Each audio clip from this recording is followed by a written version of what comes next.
Good morning, welcome back to my channel. তোমরা সবাই কেমন আছো?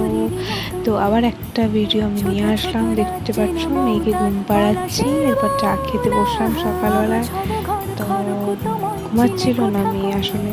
তারপর একটু জুডিও চলে গেলাম, মেকআপের কিছু প্রোডাক্ট আমার কেনার ছিল তাই। তো শেষ হয়ে গেছিলো, তো ভাবলাম কি যে চল জুডিও পাশেই আছে আমাদের, জুডিও তো কিনে নিলাম। তারপরে এসে দেখি যে এখানে মেয়ে কি বদমাইশি করছেন। মাকে মা এখানে ওকে আইসক্রিম চাটাচ্ছে, মানে আইসক্রিমটাকে চাটবে, জিভ দিয়ে ওটা টেস্ট করবে যে কেমন হয়। কি বলা যায় আজকাল বাচ্চারা সব। তো যাই হোক, তারপর এই মিষ্টির দোকানে একটু এসেছিলাম, কিছু মিষ্টি কেনার ছিল।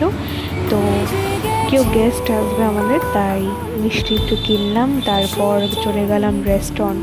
তো রেস্টুরেন্টে গিয়ে একটু খাওয়া দাওয়া করলাম বোন আর আমি মিলে। মা তো বাড়িতেই ছিল, তো বোন আর আমি মিলে খেলাম একটু নুডলস, খেলাম হাক্কা নুডলস। আর এদিকে চিলি চিলি পনির ছিল, তারপরে ফ্রেঞ্চ ফ্রাইজও ছিল, একটু খেলাম। আর কোকের ভিডিও নিতে ভুলে গেছি। তারপর ঘুরলাম ফিরলাম, তারপরে বাড়ি চলে আসলাম।